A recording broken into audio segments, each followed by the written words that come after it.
नमस्कार दोस्तों, एक बार फिर से आपका स्वागत है। आज का जो वीडियो है वो उन व्यक्तियों के लिए है जो लगातार कंपटीशन की तैयारी कर रहे हैं और कहीं ना कहीं उनका सिलेक्शन नहीं हो पा रहा है।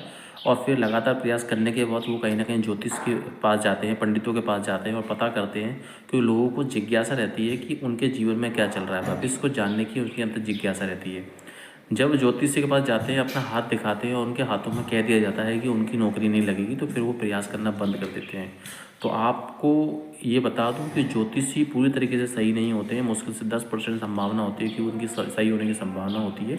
दूसरी बात, आपका जो भविष्य है या आपके जो कर्मों के अकॉर्डिंग आपका भविष्य का निर्धारण होता है।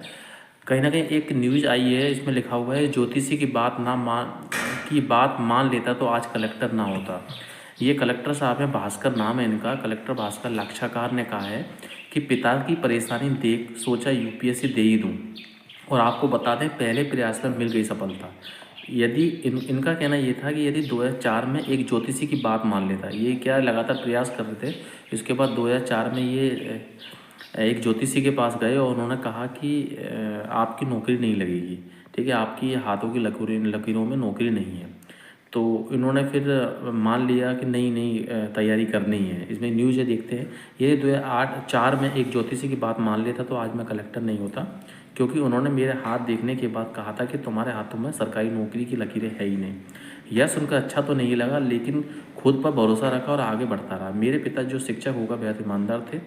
लक्षाकार ने 2010 में यूपीएस में पहले ही प्रयास में चयन हो गया। यानी कि मैं आपसे ये कहना चाह रहा हूँ, यदि ये ज्योतिषी की बात मान लेते और प्रयास नहीं करते तो आज पता नहीं ये कहाँ होते। लेकिन उन्होंने उनकी बात नहीं मानी और लगातार प्रयास करते रहे। पहले ही प्रयास में यूपीएससी में सिलेक्ट हो गए। इसके बाद उनकी पहली पोस्टिंग शहडोल में हुई, जो कि ट्रेनिंग का क्षेत्र भी रहा।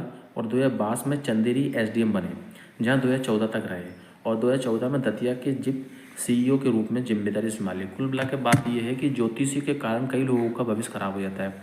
आप लगातार प्रयास करते हैं, प्रयास करने के बाद में आपकी जॉब नहीं लग पाती, तो फिर हमें भविष्य को जानने की जिज्ञासा रहती है, जिसके कारण हम पंडितों ज्योतिषियों के पास जानने की कोशिश करते हैं, अपनी कुंडलियाँ पढ़ते रहते हैं। पूरी तरीके से वो चीज़ सही नहीं होती है। मैं तो आपसे कहूँगा कि ज्योतिषी चक्कर में ना पड़कर केवल आप अपने प्रयास करिए, लगातार प्रयास करते रहिए। प्रयास करने के बाद जो कमी रहेगी उसको दूर करिए, और दूर करते हुए प्रयास करते रहेंगे तो आपको सफलता जरूर मिल जाएगी। आपके सुनहरे भविष्य के लिए बहुत बहुत शुभकामनाएं दोस्तों। नमस्कार।